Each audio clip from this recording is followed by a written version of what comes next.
Oleh karena itu, Tama berencana untuk menerbangkan dirinya sendiri dan para prajurit dari front Kataklismik ke kota Oslo terlebih dahulu, dan biarkan Sofia menggunakan saluran kerajaan untuk mengirimnya ke Bergen dengan tenang, dan jika perlu, kirimkan juga Joshua dan lainnya. Dengan cara ini, semua catatan resmi semua orang yang pergi dari Oslo ke Bergen dapat disembunyikan, dan petunjuknya bisa benar-benar terputus. Ini seharusnya tidak sulit bagi Sofia. Jadi, Tama menutup telepon dan kemudian menelepon Sofia. Pada saat ini, Sofia baru saja keluar dari sekolah khusus ditemani oleh pengurus rumah tangga kerajaan dan masuk ke mobilnya sendiri. Baru-baru ini, dia telah bekerja keras untuk meningkatkan eksposurnya di depan orang-orang, jadi dia sering mengatur dan berpartisipasi dalam berbagai kegiatan amal. Kegiatan hari ini adalah pergi ke sekolah khusus untuk mengunjungi anak-anak berkebutuhan khusus di sana. Sofia yang baru saja menyelesaikan aktivitasnya, sedang duduk sedikit lelah di dalam mobil kerajaan. Dia berpikir untuk memejamkan matanya dan beristirahat sebentar, saat ponsel pribadi di tasnya tiba-tiba bergetar. Dia mengeluarkan ponselnya dan melihat bahwa Tama yang menelepon. Kelelahannya langsung tersapu, dan ekspresinya segera menjadi sedikit berharap dan malu. Dia menekan tombol jawab dan berkata dengan gembira, "Halo, Tuan Renza." "Sofia," Tama bertanya sambil tersenyum, "apakah panggilan saya mengganggumu saat ini?"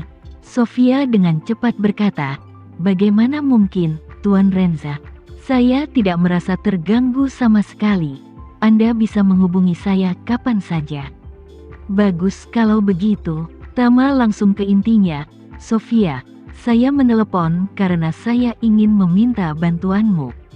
Sofia berkata tanpa ragu, "Tuan Renza, silahkan beritahu saya, apa yang bisa saya bantu untuk Anda?" Tama bertanya padanya, "Jika saya terbang langsung ke kota Oslo malam ini, bisakah kamu mengatur helikopter untuk membawaku ke Bergen tanpa meninggalkan jejak?" Sofia bertanya dengan heran, "Tuan Renza, apakah Anda akan datang ke kota Oslo?" Tama mendengus dan berkata, "Tempat tujuan utama adalah pergi ke Bergen, tapi saya harus berbalik di kota Oslo, tapi saya tidak bisa meninggalkan jejak yang bisa diverifikasi." Sofia segera berkata tanpa berpikir, "Keluarga kerajaan di Bergen memiliki istana, dan saya kebetulan pergi ke Bergen untuk menghadiri acara amal. Jika Anda pergi ke Bergen bersamaku, tidak akan pernah ada jejak yang tersisa, bahkan helikopter yang saya ambil tidak memiliki catatan penerbangan." Tama tidak menyangka Sofia juga akan pergi ke Bergen, jadi dia bertanya padanya, "Kapan kamu akan pergi?"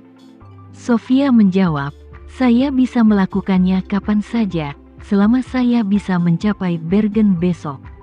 Setelah itu, dia bertanya kepadanya, "Tuan Renza, kapan Anda akan tiba di Oslo?" Tama melihat jam dan berkata, "Saya akan lepas landas dari Providence sekitar 3 jam lagi, dan tiba di Oslo dalam 2,5 jam." Sofia berkata, "Ini hampir jam 10 malam waktu kota Oslo, dan saya akan menunggu Anda di sini. Jika Anda tidak terburu-buru untuk segera datang ke Bergen, Anda bisa menghabiskan 1 malam di istana dulu. Jika Anda sedang terburu-buru, kita bisa terbang dengan helikopter semalaman." Tama segera berkata, "Kalau begitu kita langsung saja pergi." Karena Concorde cepat, dan penerbangan yang diminta oleh pesawat pihak lain lepas landas 4 jam kemudian, Tama menduga mereka sengaja menunggu sampai larut malam untuk tiba di Bergen terlambat, jadi dia segera pergi tanpa terburu-buru. Dia meminta Johan dan Devano untuk pindah dari New York ke Providence dengan pesawat penumpang Concorde, sambil menunggu di bandara Providence. Adapun dirinya sendiri, dia menunggu sampai Alena kembali dari sekolah, dan kemudian memberitahunya bahwa dia akan pergi ke New York malam ini dengan alasan bahwa Ada kecelakaan di lokasi konstruksi klien New York dan dia mengundangnya untuk melihat Feng Shui sementara. Alena tidak ingin dia begitu lelah. Tapi Tama memberitahunya bahwa pihak lain telah menggunakan banyak koneksi untuk menyelamatkan ibunya dari penjara. Jadi dia berhutang budi pada pihak lain dan harus membayarnya kembali. Alena hanya dengan enggan setuju. Setelah itu, dia mengucapkan selamat tinggal padanya dan pergi ke bandara sendirian. Pada saat ini, Bandara Providence sudah diselimuti matahari terbenam yang merah. Di bandara, Concorde keluarga Renza, serta Johan dan Devano, telah lama menunggu di sini.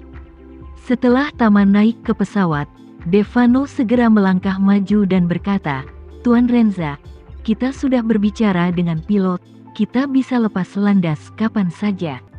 Tama mengangguk dan berkata, "Ayo berangkat langsung." Devano segera pergi untuk memberitahu pilot. Johan bertanya pada Tama dengan rasa ingin tahu, "Tuan Renza, apa yang akan kita lakukan di Eropa Utara?" Tama tersenyum santai, "Kita akan bertemu dengan beberapa orang jahat." Johan tersenyum, mengeluarkan pisau bedah dengan kotak plastik lembut dari lengan bajunya, dan berkata dengan wajah serius, "Anda mengatakan sebelumnya bahwa saya belum bersama Anda baru-baru ini, dan ada lebih sedikit karya kaligrafi tubuh manusia di dunia barat. Jadi sebelum datang hari ini, saya menemukan alat kreatif yang berguna. Saya ingin tahu apakah itu bisa berguna." Tama tertawa bodoh, dan berkata, "Saya tidak benar-benar tahu apakah itu bisa berguna. Tapi karena kamu memiliki semua alat, maka tunggu sampai Eropa Utara untuk melihat. Selama ada kesempatan, saya akan membiarkanmu memanfaatkannya dengan baik." Johan mengangguk riang, "Itu bagus, sangat bagus." Segera, pesawat lepas landas di atas landasan pacu dan terbang menuju Oslo, 6,000 km jauhnya. Ketika Boeing 777 dari Yuantai International Express masih terbang di atas Eropa, Concorde yang dinaiki Tama mendarat dengan mulus di Bandara Internasional Oslo City. Pada saat ini, iring-iringan kerajaan dari keluarga kerajaan sudah menunggu di dalam bandara. Karena keluarga kerajaan sudah melapor ke bandara dan bea cukai, Tama dan yang lainnya dibawa langsung dari bandara sebagai VIP kerajaan dan menuju Istana Nordik. Saat ini di Oslo, sudah larut malam dan dini hari. Dalam perjalanan dari bandara ke istana, ada beberapa kendaraan dan kecepatannya cepat. Permaisuri Sofia, yang berdandan, sudah menunggu dengan cemas di istana saat ini. Dan neneknya, ratu tua yang baru saja turun tahta, melihat Sofia mondar-mandir di tempat yang sama. Ekspresinya bercampur dengan kegembiraan, gugup dan cemas.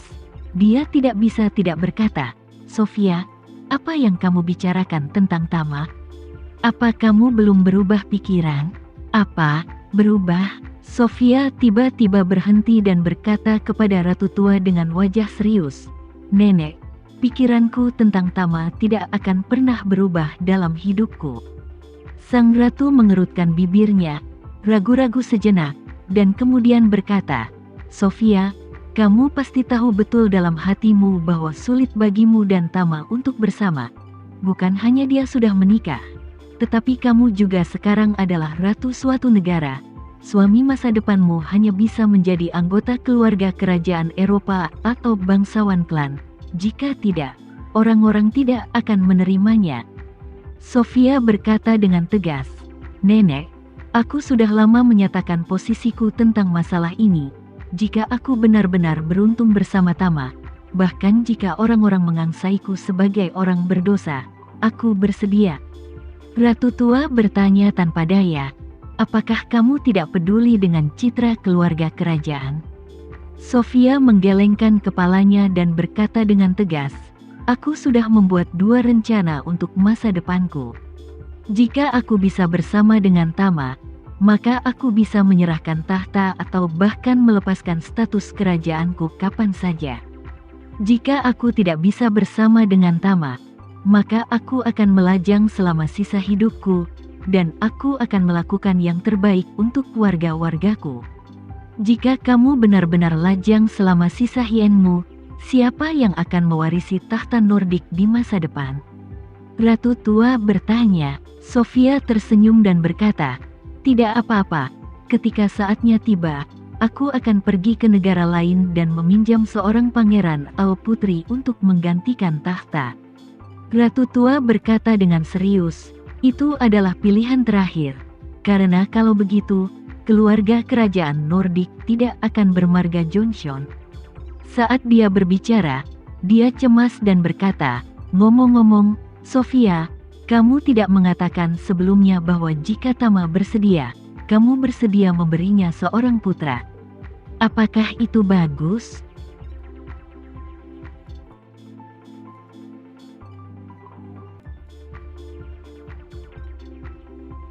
Sekian dulu ya video kali ini, kita lanjutkan lagi videonya di lain waktu. Oh iya, bagaimana menurut kalian? Semoga bisa sedikit menghibur kalian semua. Untuk teman-teman yang baru nonton, jangan lupa subscribe ya, hehehe. Dan kalau teman-teman ada yang ingin gabung langganan, bisa langsung gabung saja untuk dapat fitur yang menarik dan sedikit membantu Mimin. Terima kasih banyak sudah menonton, sampai jumpa lagi, bye.